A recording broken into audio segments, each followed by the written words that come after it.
Hello বন্ধুরা, আনন্দ পাঠের পক্ষ থেকে সকলকে স্বাগত। আমার আজকের আলোচ্য বিষয় রবীন্দ্রনাথ ঠাকুরের একটি অসামান্য কবিতা আফ্রিকা। এই কবিতাটি ওয়েস্ট বেঙ্গল বোর্ড এবং সিবিএসই বোর্ডের 10ম শ্রেণীর বাংলা পাঠ্যসূচির অন্তর্ভুক্ত। কবিতার উৎস এবং পরিপ্রেক্ষিত সহ লাইন ধরে পাঠ এবং বিশ্লেষণ থাকবে এই আলোচনায়। প্রথমে আমরা আসব কবিতার উৎস সন্ধানে। 1937 সালে রচিত আফ্রিকা কবিতাটি প্রথমে প্রবাসী পত্রিকায় প্রকাশিত হয়। পরবর্তীকালে পত্রপুট কাব্যগ্রন্থে এবং আরো পরে তার সঞ্চয়িতা কাব্যগ্রন্থের অন্তর্ভুক্ত হয় এই কবিতাটি। এবারে জেনে নেব এই কবিতার প্রেক্ষাপট বা পরিপ্রেক্ষিত। কবিতাটি ভালো করে বুঝতে গেলে এই প্রেক্ষাপট জানা অত্যন্ত জরুরি। সাম্রাজ্যবাদ বিরোধী মানবতার পূজারী রবীন্দ্রনাথ ঠাকুরের একটি স্মরণীয় কবিতা হলো আফ্রিকা। নামেই তোমরা বুঝতে পারছো যে আফ্রিকা মহাদেশকে কেন্দ্র করেই এই কবিতাটি রচিত হয়েছে। কিন্তু এর পেছনে রয়েছে অতি গুরুত্বপূর্ণ এক ইতিহাস। আফ্রিকা মহাদেশের মধ্যে একটি দেশ হলো ইথিওপিয়া, যেখানে 70টিরও বেশি জনগোষ্ঠী বাস করেন। দ্বিতীয় বিশ্বযুদ্ধের প্রাক্কালে যখন সমগ্র বিশ্ব জুড়ে ঔপনিবেশিকতাবাদ এবং একটা অস্থির সময় চলছে, সেই সময় ইউরোপের অন্যতম শক্তিশালী একটি রাষ্ট্র ইতালির ফ্যাসিস্ট নেতা মুসোলিনি ইথিওপিয়ায় অনুপ্রবেশ করেন এবং কার্যত দেশটিকে দখল করে নেন। সেই সময় ইথিওপিয়ার নাম ছিল অ্যাবিসিনিয়া। এই ঘটনাকে কবিগুরু তীব্র ভাষায় ধিক্কার জানান, কিন্তু সমগ্র বিশ্ব জুড়ে কোনো প্রতিবাদ হয় না। সভ্যতার গর্বে চাপা পড়ে যায় মানুষের করুণ আর্তনাদ। স্বাভাবিকভাবেই এই ঘটনা কবিমনকে গভীরভাবে নাড়া দেয়। সেই সঙ্গে অনুজ কবি অমিয় চক্রবর্তী সাম্রাজ্যবাদের বিরুদ্ধে কবিগুরুকে একটি কবিতা লেখার অনুরোধ জানান। এই পরিপ্রেক্ষিতেই রচিত হয় সেই অনবদ্য কবিতা আফ্রিকা। এবারে আমরা চলে আসবো আমাদের মূল আলোচনায়, অর্থাৎ লাইন ধরে কবিতার পাঠ এবং বিশ্লেষণ। তার আগে যারা আমার চ্যানেলটি এখনো সাবস্ক্রাইব করনি তাদের জন্য বলি, নবম, দশম, একাদশ ও দ্বাদশ শ্রেণীর যে কোনো বোর্ডের বাংলা সিলেবাসের সাহিত্য সংক্রান্ত নানান ধরনের আলোচনা করা হয়ে থাকে এই চ্যানেলে। যদি ভালো লাগে, যদি মনে হয় যে এই আলোচনাগুলো তোমাদের কাজে লাগছে, তাহলে আশা করব লাইক, শেয়ার ও সাবস্ক্রাইব করে পাশে থাকবে।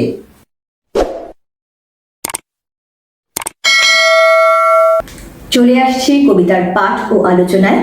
রবীন্দ্রনাথ ঠাকুরের কবিতা আফ্রিকা।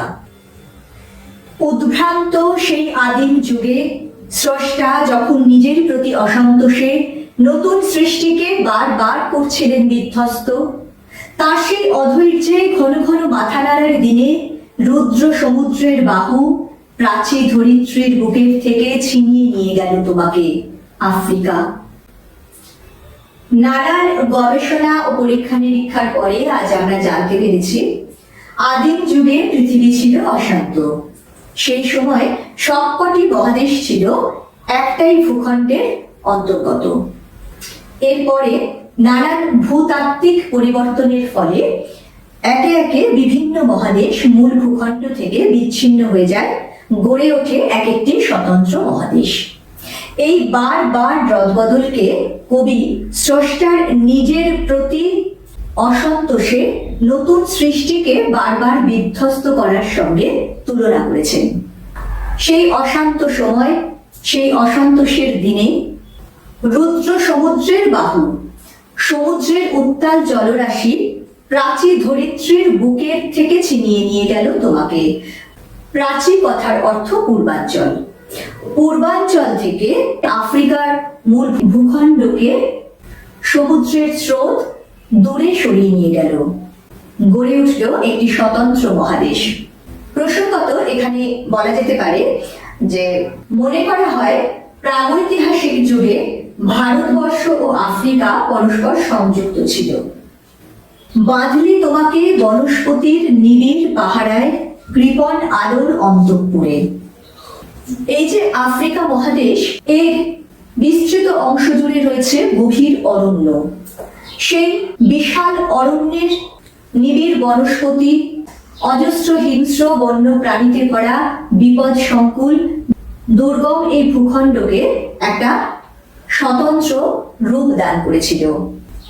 আফ্রিকা যেন তার বিপদ সংকুলতা আর তার দুর্গমতার কারণেই বাইরের অন্যান্য মহাদেশগুলির থেকে একেবারে বিচ্ছিন্ন হয়েছিল। বিশ্ব জগতের চোখের আড়ালে প্রকৃতি যেন তাকে সাজাচ্ছিল নিজের মনের মতো করে। সেখানে নিভৃত অবকাশে তুমি সংগ্রহ করছিলে দুর্গমের রহস্য, চিনছিলে জল স্থল আকাশের দুর্বোধ সংকেত, প্রকৃতির দৃষ্টি অতীত জাদু মন্ত্র জাগাচ্ছিল তোমার চেতনাতীত মনে। যেমনটা বলেছি, আফ্রিকার বহু অংশ ছিল গভীর অরণ্য দিয়ে আচ্ছাদিত। সেই বিরাট বিরাট বৃক্ষে ঘেরা ঘন অরণ্যের মধ্যে সূর্যের আলো ভালোভাবে পৌঁছতে পারত না। যখন অন্যান্য সভ্যতা, যেমন ধরো ব্যাবিলনীয় সভ্যতা বা সিন্ধু সভ্যতা, এরা বিস্তার লাভ করছিল, সেই সময় একেবারে আলাদাভাবে প্রায় আদিম এক সভ্যতা গড়ে উঠছিল এই আফ্রিকা মহাদেশে। প্রকৃতির খুব কাছাকাছি থেকে, প্রকৃতির সঙ্গে একেবারে নিবিড় বন্ধনে আবদ্ধ থেকে এই বিভিন্ন জনগোষ্ঠীর মানুষেরা একটা যেন একেবারে স্বতন্ত্র সভ্যতা গড়ে তুলেছিল। আর ওই দুর্বোধ্য বিপদ সংকুল দুর্গম রহস্যে ঘেরা ভূখণ্ডে নিজেদের অস্তিত্বকে টিকিয়ে রাখার জন্যেই তারাও যেন সেই প্রচণ্ডের ছদ্মবেশ ধরেছিল। তারা যেন ভীষণকে আহ্বান করেছিল, শঙ্কাকে হার মানাতে চেয়েছিল নিজেদের উগ্র বিভীষিকাময় প্রচণ্ড মহিমায়। কারণ সাংঘাতিক কোনো কিছুর সঙ্গে সহাবস্থান করতে গেলে নিজেকেও তো সেই অনুযায়ী গড়ে নিতে হবে। তাই এক ধরনের উগ্র আদিম জীবনধারা যেন তাদের মধ্যে গড়ে উঠেছিল। হায় ছায়াবৃতা, কালো ঘোমটার নিচে অপরিচিত ছিল তোমার মানব রূপ উপেক্ষার আবির দৃষ্টিতে। ছায়াবৃতা কথার অর্থ হলো ছায়া দিয়ে আচ্ছাদিত বা ঘেরা। যেখানে সূর্যের আলো ভালোভাবে পৌঁছতে পারে না, সেখানে তো মানুষের জীবন খানিকটা রহস্যময়, খানিকটা আলো আধারিতে ঘেরা। সেই জন্যেই আফ্রিকাকে ছায়াবৃতা বলছেন। কালো ঘোমটার নিচে, সেই অন্ধকারাচ্ছন্ন আবরণের নিচে তার যে মানব রূপ, তা সভ্য পৃথিবীর কাছে ছিল উপেক্ষিত। তাই তাদের কাছে গুরুত্ব পায়নি তার জীবনধারা, তার সংস্কৃতি। এলো ওরা লোহার হাত কড়ি নিয়ে, নখ যাদের তীক্ষ্ণ তোমার নেকড়ের চেয়ে। এলো মানুষ ধরার দল, গর্বে যারা অন্ধ তোমার সূর্য হারা অরণ্যের চেয়ে। কিন্তু এরপরে যখন আফ্রিকা মহাদেশের প্রভূত প্রাকৃতিক সম্পদ ও মানব সম্পদ বাইরের বিশ্বের কাছে আবিষ্কৃত হলো, তখন তাদের দুর্বার লোভ জেগে উঠল। যেখানে সূর্যের আলো পৌঁছয় না, সেই আফ্রিকার ভূমি অপবিত্র হয়ে গেল বহিরাগতদের আক্রমণে। কারণ তারা তো ভালোবাসার হাত বাড়িয়ে আসেনি, তারা এলো লোহার হাত করে নিয়ে।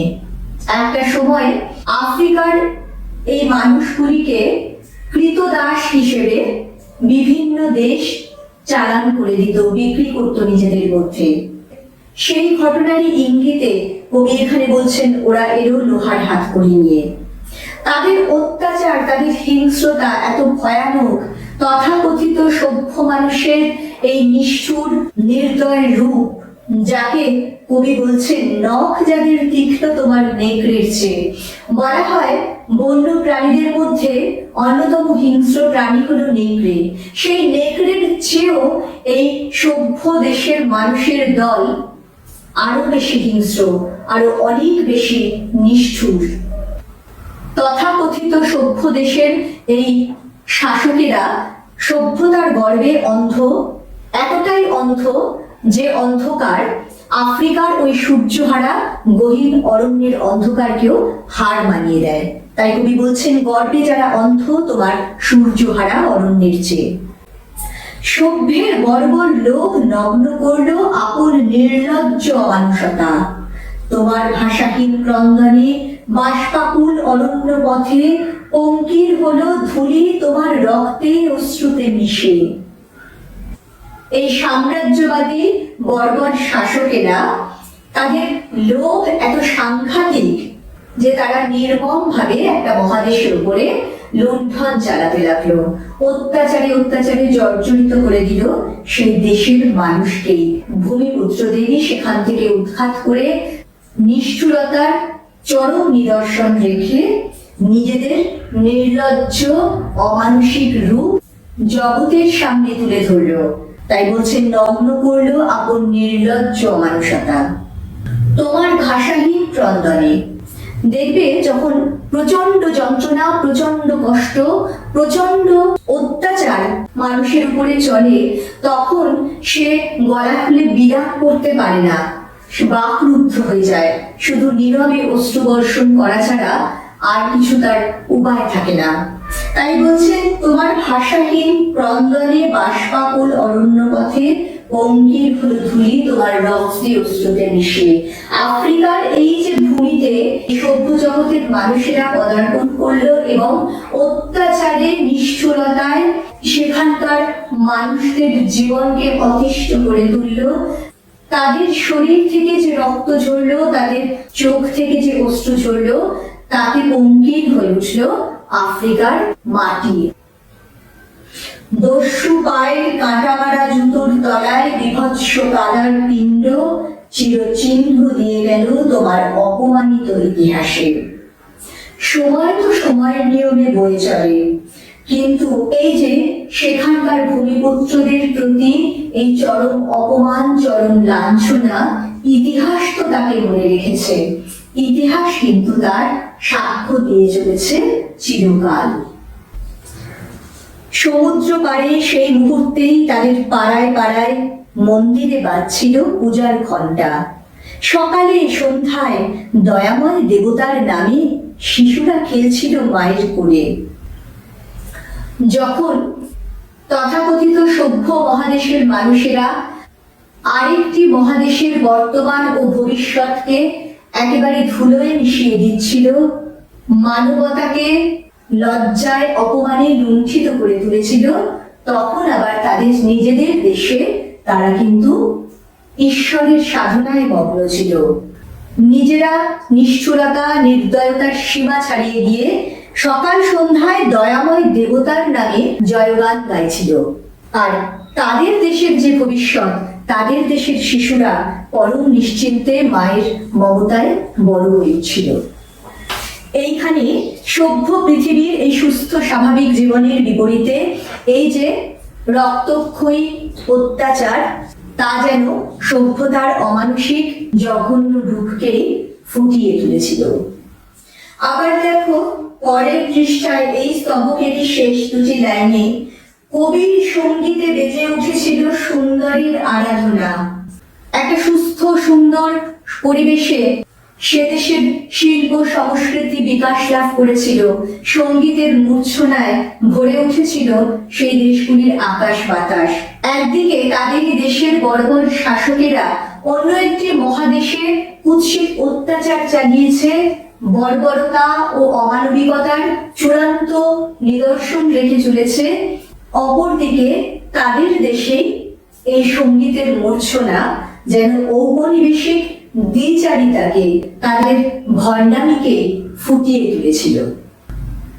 আজ যখন পশ্চিম দিগন্তে প্রদোষকাল ঝঞ্ঝা বাতাসের ঊর্ধ্বশ্বাস, যখন গুপ্ত গহ্বর থেকে পশুরা বেরিয়ে এলো, অশুভ ধ্বনিতে ঘোষণা করলো দিনের অন্তিম কাল।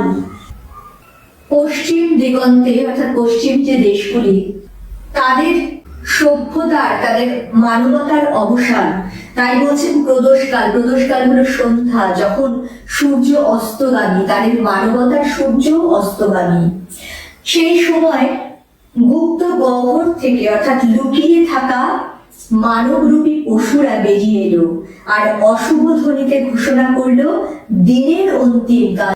দিনের অন্তিম কাল তো ঘোষিত হয় এই সন্ধ্যেবেলায়, আবার এখানে এই দিনের অন্তিমকালকে ইঙ্গিত করা যায় মানবতার অবসান বলে। সেই মানবতার অবসানকেই অশুভ ধ্বনিতে ঘোষণা করল সেই লুকিয়ে থাকা বর্বর মানবরূপী পশুরা। এসো যুগান্তের কবি, আসন্ন সন্ধ্যার শেষ রশ্মিপাতে দাঁড়াও ওই মানহারা মানবীর দ্বারে। বলো ক্ষমা করো, হিংস্র প্রলাপের মধ্যে সেই হোক তোমার সভ্যতার শেষ পুণ্যবাণী। একটি যুগের শেষ আরেকটি যুগের শুরুর যে মধ্যবর্তী সময়, সেটাই হলো সন্ধিক্ষণ, সেটাই হলো যুগান্ত। তাই সন্ধ্যাকালকে যুগান্তের সঙ্গে তুলনা দিয়েছেন কবি। সেই আসন্ন সন্ধ্যার অর্থাৎ এই দিন বদলের সন্ধিক্ষণে বিশ্বের সমস্ত শুভবুদ্ধি সম্পন্ন মানুষের হয়ে কবি ওই অপমানিত লাঞ্ছিত ওই মানহারা মানবীর দ্বারে, এখানে সেই অপমানিত লাঞ্ছিত আফ্রিকা মহাদেশকে যেন এক মানবী রূপে কল্পনা করেছেন কবি। ওই মানহারা মানবীর দ্বারে দাঁড়িয়ে সমস্ত শুভবুদ্ধি সম্পন্ন মানুষকে তিনি ক্ষমা চাওয়ার আহ্বান জানিয়েছেন। সত্য ও সুন্দরের পূজারী কবিগুরু এই শোষণ ও লাঞ্ছনার শিকার আফ্রিকার মর্মবাণী যেন নিজের অন্তরে অনুভব করেছিলেন। সভ্যতার সবচেয়ে বড় অবদান বোধহয় ভালোবাসা ও ক্ষমা। তাই কবি ওই হিংস্র প্রলাপের মধ্যে সভ্যতার শেষ পুণ্যবাণী উচ্চারণ করতে চেয়েছেন, ক্ষমা প্রার্থনা করেছেন ওই মানহারা মানবীর দ্বারে। ক্ষমা প্রার্থনা করেছেন ওই ছায়াবৃতা মানহারা লাঞ্ছিত দেশটির সকল অত্যাচারিত অপমানিত মানুষগুলির কাছে। এই ক্ষমা প্রার্থনার মধ্যে দিয়ে শেষ হয়েছে এই কবিতা। এই সমগ্র কবিতাটির আলোচনার শেষে আমরা বলতে পারি, একটি অত্যন্ত গুরুত্বপূর্ণ ঐতিহাসিক ও ভৌগোলিক ঘটনাকে কবির শিল্পী মন কাব্যরূপ দান করেছে। কিন্তু একই সঙ্গে এই কবিতা কবিগুরুর প্রতিবাদী সত্তার প্রতীক হিসেবেও চিহ্নিত হয়ে রয়েছে জগৎবাসীর কাছে।